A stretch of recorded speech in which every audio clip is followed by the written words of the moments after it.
more about it, you can find the rest of this on YouTube.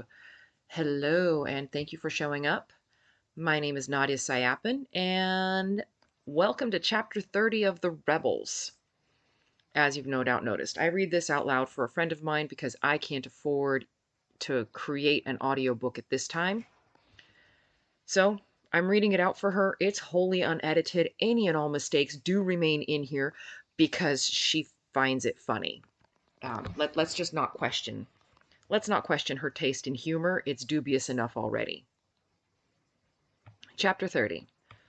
Over the weeks, our routine changed yet again, expanding to take in all the new people.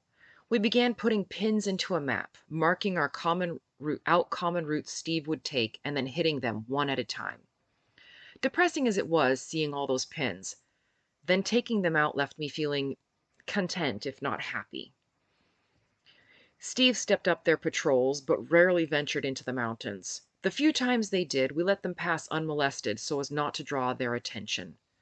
Inside the lair, just as High Tide experimented with hides, trying to figure out how to tan them properly, Ink began experimenting with plant dyes. Not only for clothes, but for skin, too. One day, Anansi found me under the GMC draining the oil. "Look!" he shouted, kicking my feet and bouncing excitedly. "You gotta see this!" I squirmed out to find him standing in a t-shirt, snow crunching underfoot, just to show me his arm. He sported a stylized mask inked onto his arm in white. "Ink designed a tattoo for me, based loosely on my heritage." His face fell. "It's only temporary, but she's hoping we can find a tattoo kit sometime. I gotta show Dereva." I watched dumbfounded as he bounded away, curly hair flying. I closed my eyes, slumped back, and whimpered, "I'm dead. She'll kill me."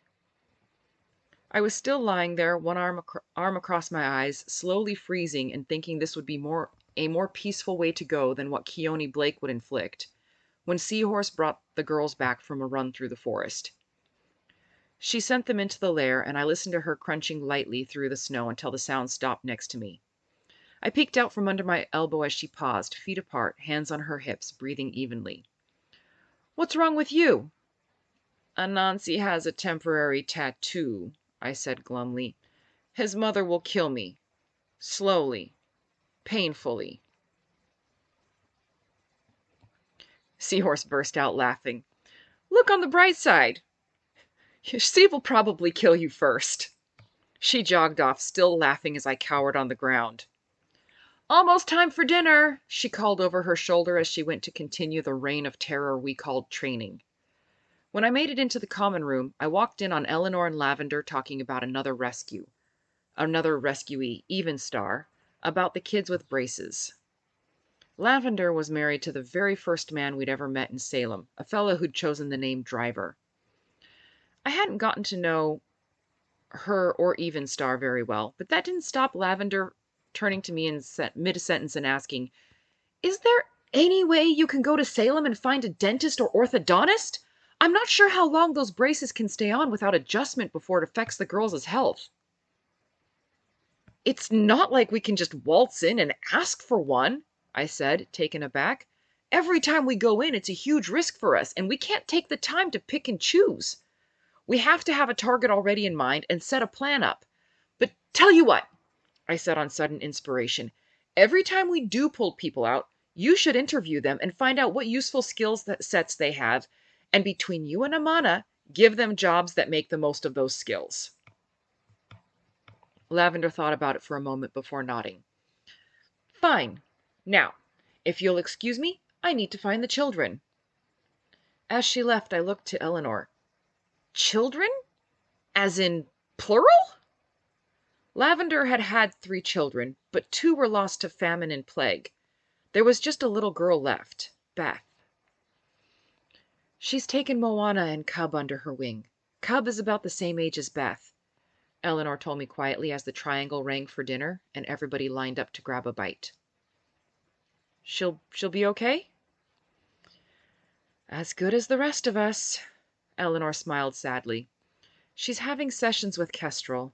Poor thing has more patience than she'd ever thought." Once we were seated and took the edge off, I kept talking. What's your take on the lot? We had Driver, the first person we talked to in Salem, his wife Lavender, and their daughter Beth.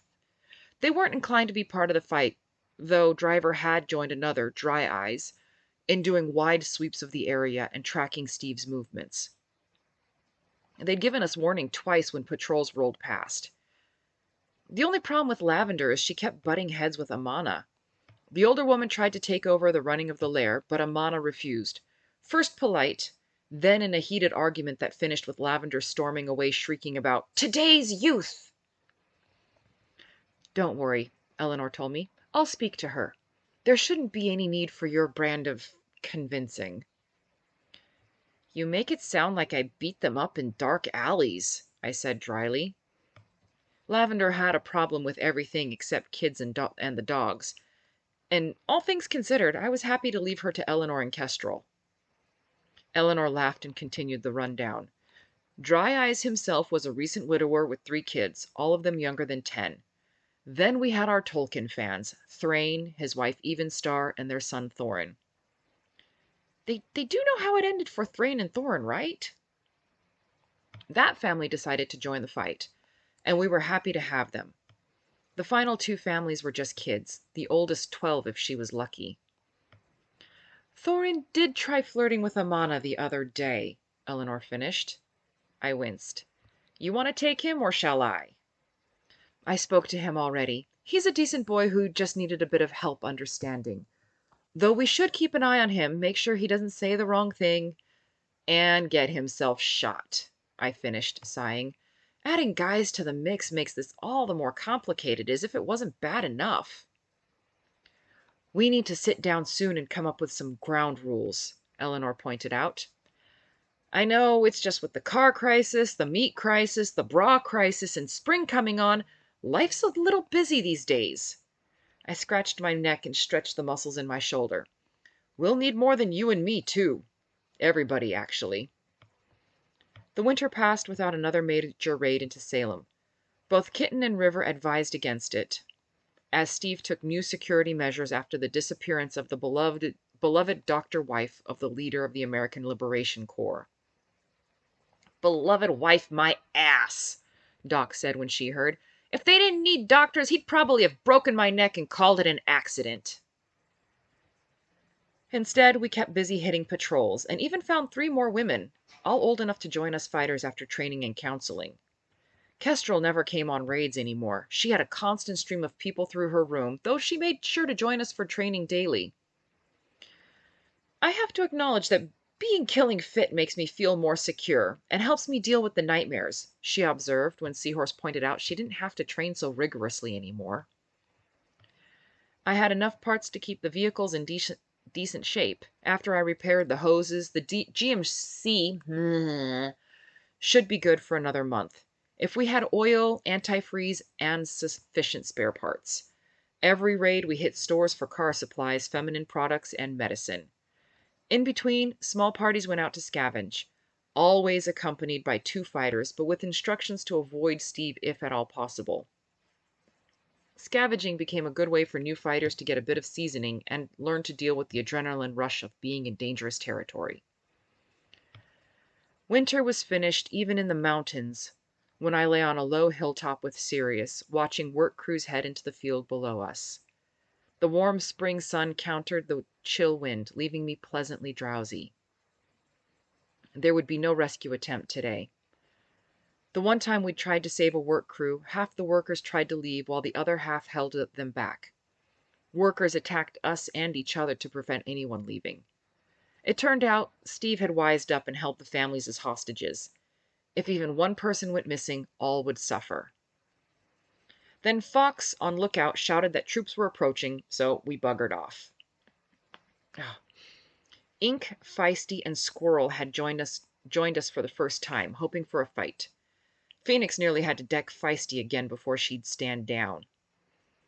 My mouth quirked when Mouse crossed my mind. I couldn't think of Squirrel without Mouse joining in.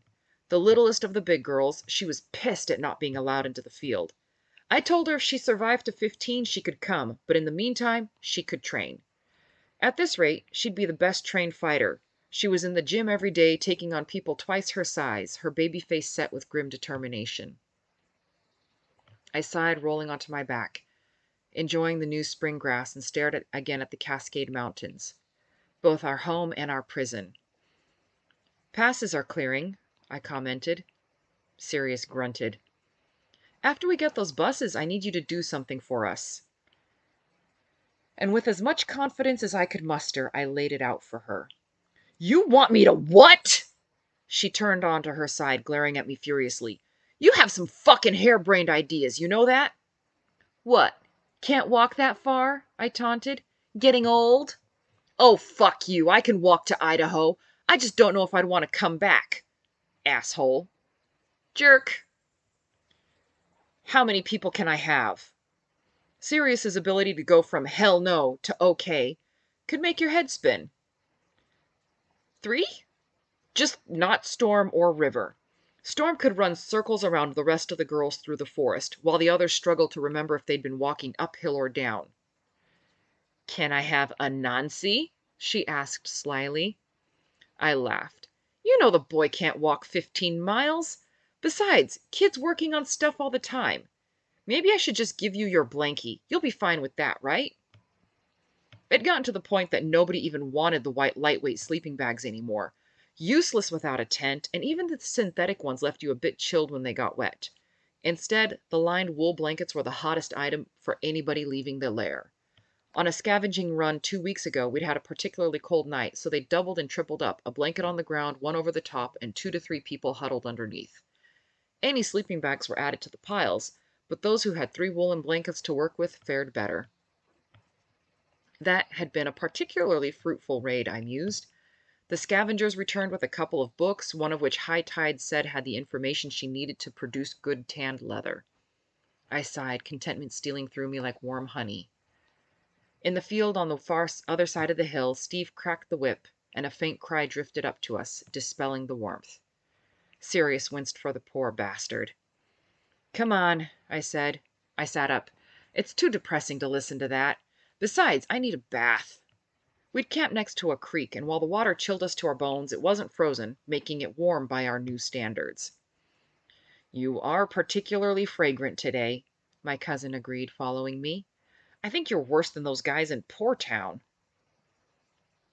River told us that's what the inhabitants of the eastern side of Salem called their slum, and it stuck. Jewel, still the good advocate for the oppressed, berated her for putting down those poor deprived persons. River informed her that the name had come from those deprived persons, and besides, as far as cleanliness went, we were worse than them. Oh, and you smell like what? Roses? Dogs, which is still better than you. Whatever. I brushed it off. You all ready for tonight? We'd combined some information from Kitten with River's observations, along with knowledge taken from our newest members, and concocted our boldest and stupidest plan to date.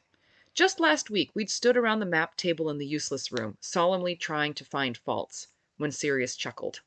I like it. Thus ends chapter 30. I'll be on chapter 31 next week. And if you enjoyed this, do please like and share. If you on TikTok enjoyed it, I think you can find my YouTube channel there. There's my name up there. I have the previous 29 chapters already up.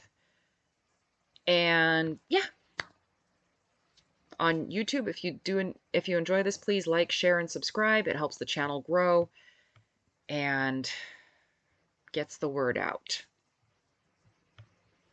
All right. See you next week. No.